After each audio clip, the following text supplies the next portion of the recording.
Hello, everybody. Welcome to chapter 12 of Reservation Road. This chapter is called Captain Dickey. As I mentioned, in chapter 4, I made some promises to my father. One of them was to see Bill Miller in concert. So, we decided to go see him. Contacted my brother and asked him to line it all up, and he put it all together. So he got us lined up to go see him in La Crosse, Wisconsin. He was playing, and it was my father's birthday weekend. It was the first birthday we were gonna experience without my father on this earth. So we decided it was a good thing to go to La Crosse to spend it for his birthday. So we're driving there, and we end up going. It was me and my brother, his girlfriend, my wife Kim, and my son James, and it was my mom and my stepdad that we all went. So it was kind of a family trip. So we're driving there and in the van, and I'm driving, and the whole time I'm thinking, but I didn't want to say anything because it's like, whatever. I didn't doubt my brother, but I was thinking like, what kind of concerts at 2, 3 o'clock? I don't remember. It was like 2 or 3 in the afternoon. It's like, man, I've never been to a concert that early. So I was like, something ain't stirring the Kool-Aid. But I was like, let's not question. So we get there, and there's a bunch of cars. So I was like, all right, it's concert. A lot of people, must like this guy. So we go in there, and it's in this auditorium, and the whole place stops because it's a bunch of college kids, like 18, 19. It's Earth Month. So he was at the college, not for a concert. He was there to talk about like the Native American culture and, like, and Earth. And I'm like, and he played a flute. And I'm like, I look at my brother. I was like, are you kidding me? I was like, we drove all this way, line this all up, and you got us listening to a flute right now. I was like, man, I was looking at him like, man, if looks could kill. So I was like, man, this was too much fun. I was like, let me go take a nap after that one because I was having way too much fun. So wake up probably about 5:36, and we're sitting outside, and we just see a bunch of people. There's this building right next to the hotel, and we see a bunch of people walking there. So I was like, let's go investigate. Like, something's going on. This town, we gotta make something happen. So we go there, and I don't know, my mom or my brother's girlfriend, someone went over there, and found out that it was actually a Bill Miller concert there. So like, no way. I was like, all right, Bob. I was like, I'm not so mad at you, but still. So we go there, and I was like, all right, well, let's go. So we all go over there, and then it's like, oh, it's sold out. And I was like, what do you mean it's sold out? I was like, man, we did not get this far for a sold out concert. So my mom, she doesn't take no for an answer. So she convinced them with our story while we were there that, that they need to let us in. So they kindly put a whole row for us in the back. It was like kind of on the side of them, but we're in the back row. So you really couldn't see them well, but definitely grateful we were in there, So we're in there, and I wanted to go see him where I can stand in front of him. So I took my son, and I'm holding him, and I'm just standing there, like listening to him play, and it was really good. And then like I have my son there. It was nice because he's watching, and then he doesn't realize he's really shielding some tears because it's an emotional thing being there. So we're standing there, and all of a sudden Bill Miller starts playing Wild Horses out of nowhere. Immediately me and Kim look at each other, and our jaws drop. We're like, no way. Like, our song. And we just told my dad about, like, that would be our wedding song. And, I was like, wow, like, uh, we were beginning to see that, that this journey was bigger than us. So the next day, we're trying to find something to do. Of course, if you know us O'Connells, we don't plan anything. So what are we gonna do? So we decide to go rent a boat on the river, and so we got a CD player, little boombox. We brought some CDs from the concert, and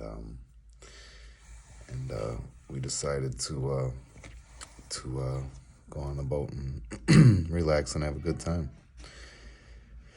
So we're going on the boat, and I'm head of the family, so I was like, hey, I'll be the captain, and I'm a city slicker, so I don't know how to drive a boat.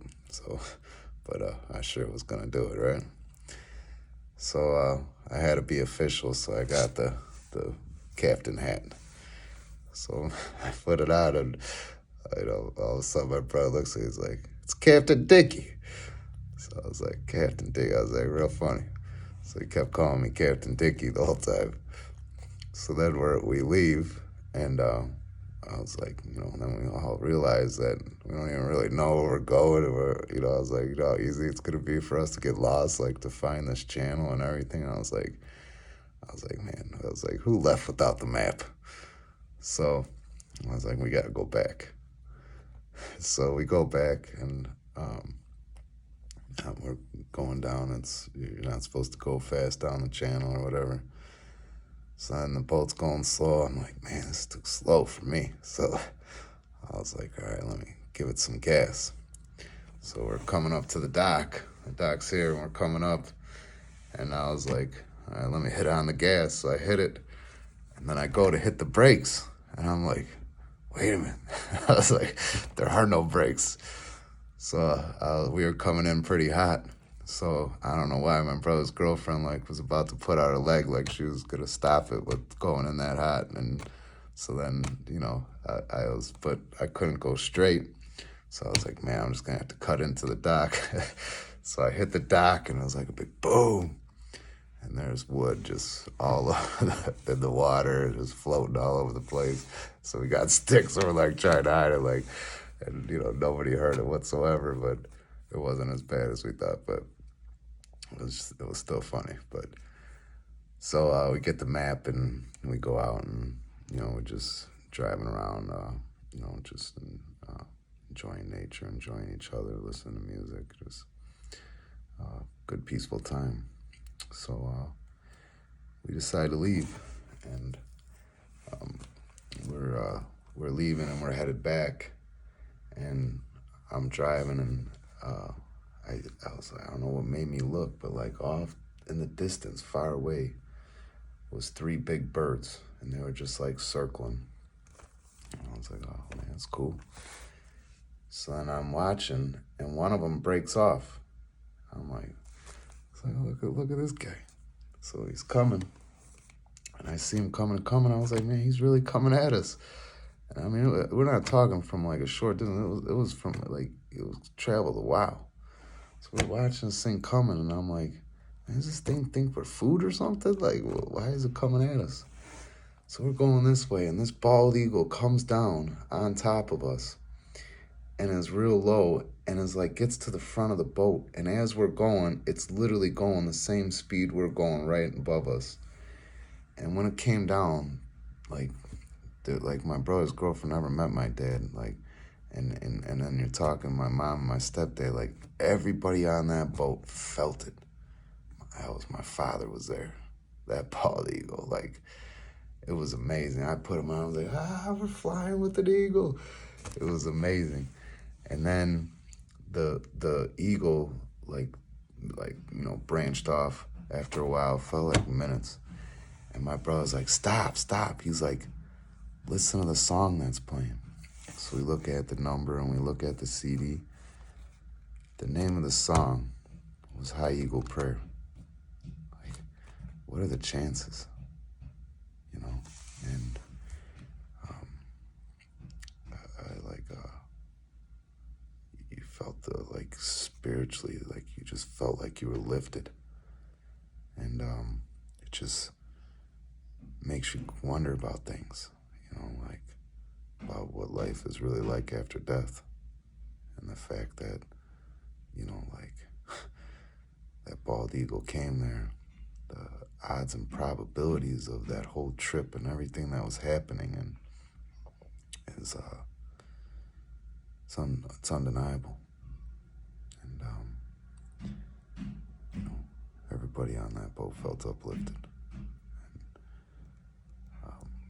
We drove back, and then we grabbed the paper and on the way back home, and lacrosse, and our family made it to the paper because after we were at the Earth Month at the college, someone came down and asked us why we were there, because I thought it was because everybody was curious why we were there, so they had sent the one brave soul to come ask us, but it was really a journalist from a newspaper, and put our story about how our family was there to see Bill Miller. My dad died, and I was there, and I told you we had a lawsuit, so we had also acquired a bunch of bank records, and I actually found out after that